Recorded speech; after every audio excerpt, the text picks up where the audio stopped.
Assalamualaikum warahmatullahi wabarakatuh. Salam sejahtera untuk kita semua. Om Swastiastu, Namo Buddhaya, dan salam kebajikan. Salam new normal. Halo anak-anakku yang saya sayangi dan saya banggakan. Jumpa ketemu lagi di kegiatan pembelajaran teknologi informasi dan komunikasi spesial untuk kalian semua kelas 6. Kabar baik ya. Mudah-mudahan kalian tetap sehat dan tentunya tetap semangat dalam mengikuti pembelajaran dan selalu menjaga kesehatan sekaligus mentaati dan menerapkan protokol kesehatan yang berlaku agar kita semua terhindar dari penyebaran COVID-19 dengan cara mencuci tangan, memakai masker, menjaga jarak, dan satu lagi menjauhi kerumunan. Oke, anak-anakku semuanya, sebelum kita lanjutkan pembelajarannya, yuk kita berdoa bersama memohon kepada Tuhan Yang Maha Esa semoga kita diberikan kelancaran dan kemudahan dalam belajar dan tidak ada halangan apapun serta penuh barokah apa yang kita pelajari hari ini. Berdoa menurut agama dan keyakinan masing-masing, disilakan.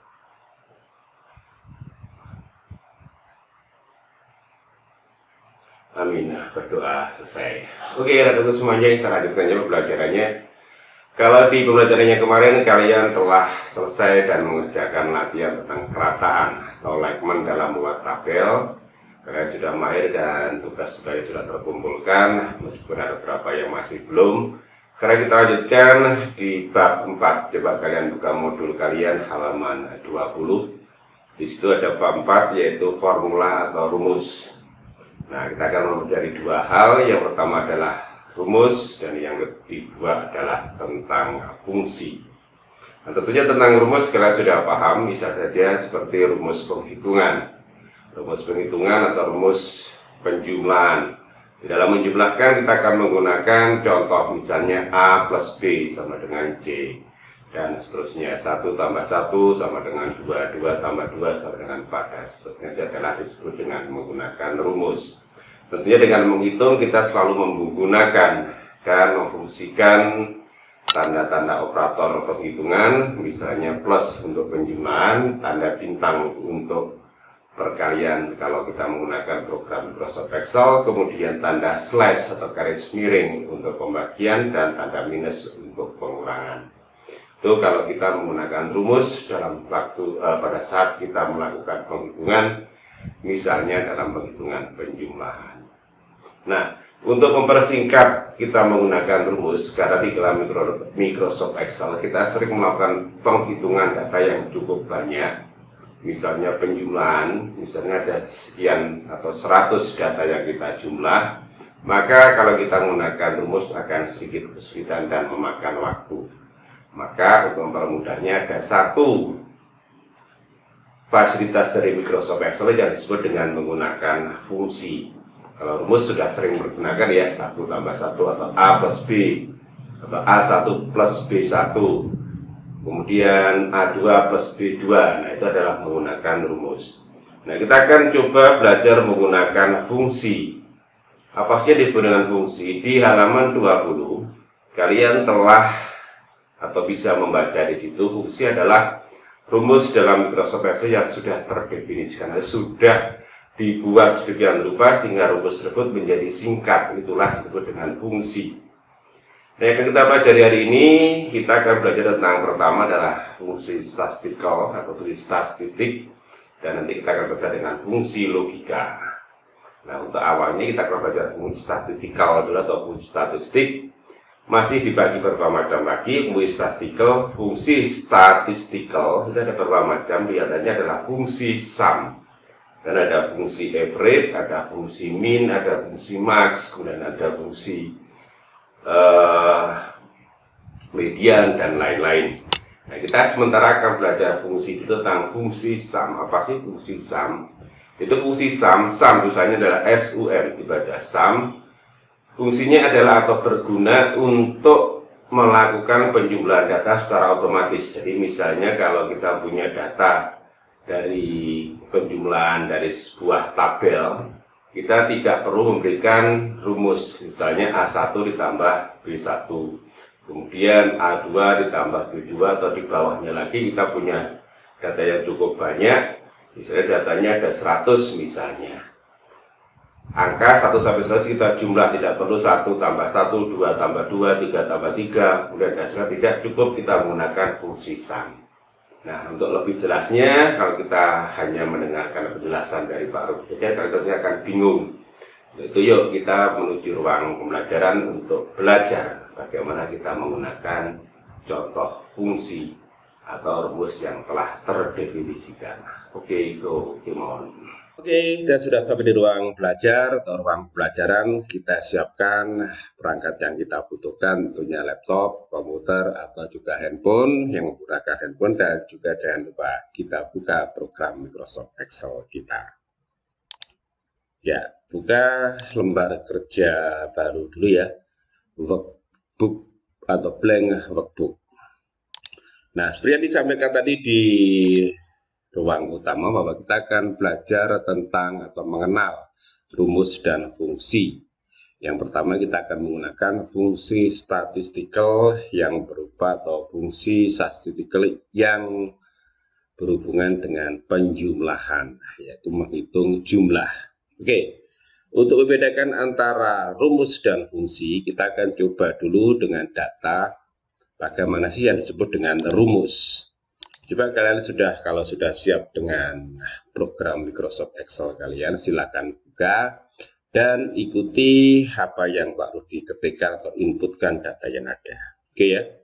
Oke, misalnya kita punya data 25, kemudian 14, kemudian 16, 15, misalnya 13, 17, 2, misalnya 14, 87. Nah, misalnya kita punya data, kita akan menghitung data ini.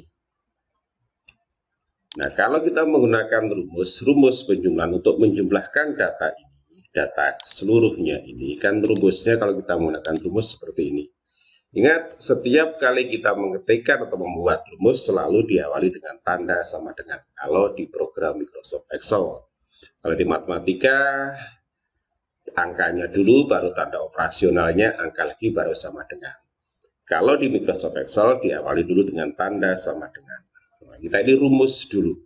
Rumus penjumlahan ini, rumus penjumlahan A1 sampai dengan A10 adalah A1 ditambah A2 ditambah atau plus A3 plus A4 plus A5 plus A6 plus A7 plus A8 plus A9 plus A10. Nah, ini disebut dengan rumus. Jadi rumus untuk menjumlahkan ini rumusnya adalah A1 plus A2 plus A3 plus A4 sampai dengan plus A10. Kemudian tekan atau boleh kamu tekan tombol enter. Nah, jumlahnya ini. Ini kalau disebut dengan kita menggunakan rumus. Di rumus selalu diawali dengan tanda sama dengan, kemudian data yang akan dihitung, kemudian tanda operasionalnya, tanda operatornya. Itu kalau kita membuat rumus. Nah, bagaimana kalau kita menggunakan fungsi? Untuk menjumlah dalam fungsi statistikal, fungsi yang digunakan adalah fungsi sum. Misalnya sum. Jadi, kalau menggunakan fungsi atau tadi dijelaskan bahwa apa yang berfungsi? Fungsi adalah rumus yang telah terdefinisikan, telah disederhanakan oleh Microsoft Excel sehingga kita dengan mudah untuk mempergunakannya. Nah, sekarang kalau fungsi seperti ini, fungsi penjumlahan atau fungsi sum, ketika tanda sama dengan kemudian sum. Jangan lupa kurung buka, misalkan mengetik kurung buka adalah tombol shift plus angka 9. Kemudian blok datanya, A1 sampai dengan A10. Yang 229 tidak usah ya, karena yang kita jumlahkan adalah A1 sampai dengan A10. Nah, di dalam formula bar akan muncul sum A1 1.2 A10. Artinya terbaca atau terdefinisikan bahwa di dalam sel A13 itu isinya adalah penjumlahan antara A1 atau antara sel A1 sampai dengan sel A10. Kurung tutup, kemudian tekan tombol enter. Nah, isinya sama, hasilnya sama. Kalau yang ini menggunakan rumus di dalam A11, terdefinisikan pada formula bar, isinya adalah rumusnya A1 plus A2 sampai dengan A10. Tetapi kalau kita menggunakan fungsi penjumlahan atau fungsi sum, maka yang muncul adalah di dalam formula bar sama dengan A12, isinya adalah fungsi sum atau penjumlahan antara sel A1 sampai dengan sel A10. Kira-kira lebih sederhana mana? Rumus atau fungsi? Silahkan simpulkan sendiri. Saya ulang ya, kita punya data baru misalnya. Datanya ini. Berapapun angkanya bisa.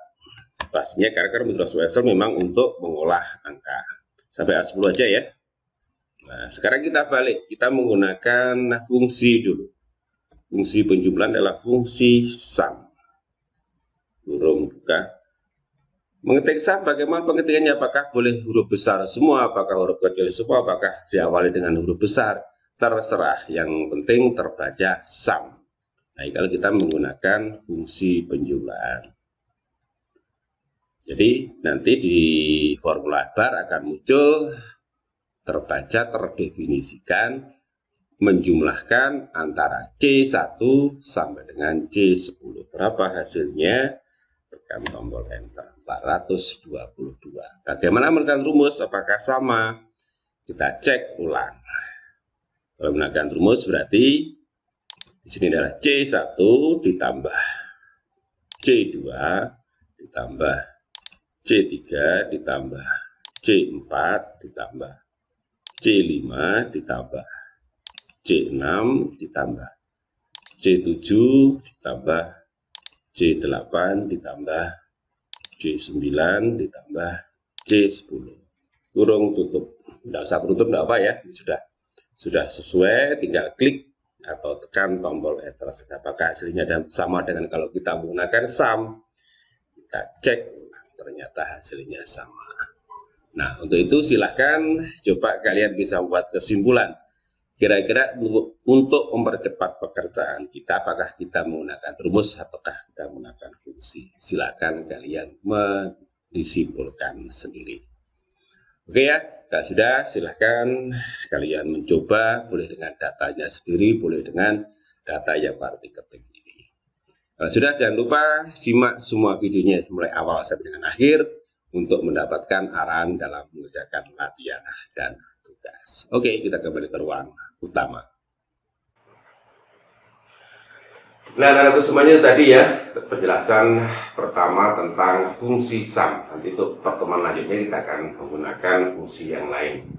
Di dalam fungsi sum, coba untuk kalian latihan ya, kalian buka di halaman 21. Modul kalian di halaman 21, coba itu kamu buat tabel itu, kemudian kamu jumlahkan. Hasilnya berapa? Itu ada ini ya, sudah ada fungsinya sama dengan sum, kemudian J3 plus J3 sampai dengan J17. Jumlahnya berapa? Belum terlihat ya, tapi sudah ketemu sebenarnya. Nah, tentang data yang harus kamu ketik persis seperti itu. Kebetulan di situ sudah ada tanda mata uangnya, kemudian pemisah ribuan dan pemisah desimal. Pemisah desimal nggak ada ya. Hanya pemisah ribuan aja tanpa ada desimal. Coba ketik persis seperti itu dan hitung berapa jumlah data yang ada pada tabel di halaman 21. Simpan dalam bentuk latihan, kalau dengan nama file latihan dengan menggunakan format Microsoft Excel atau format Excel, bukan PDF atau bukan gambar lagi, untuk format Excel ya. Kalau PDF tidak bisa diedit atau tidak akan bisa cek. Makanya kalau menggunakan atau mengirim data menggunakan PDF pasti saya kembalikan. Ya, selamat belajar untuk kalian semua. Mudah-mudahan tidak kesulitan. Jika kesulitan silakan kalian boleh bertanya melalui WA Group atau bertanya langsung melalui deskripsi channel YouTube Pak Rudi tentang materi ini. Selamat belajar, sukses untuk kalian semua. Tentunya jangan pernah lupa untuk menyebut nama Tuhan sebelum memulai kegiatan dan memuji kebesarannya sebagai rasa syukur ketika kita selesaikan mengerjakan sesuatu. God bless you, God love you, God save you. See you again. Assalamualaikum warahmatullahi wabarakatuh. Salam new normal.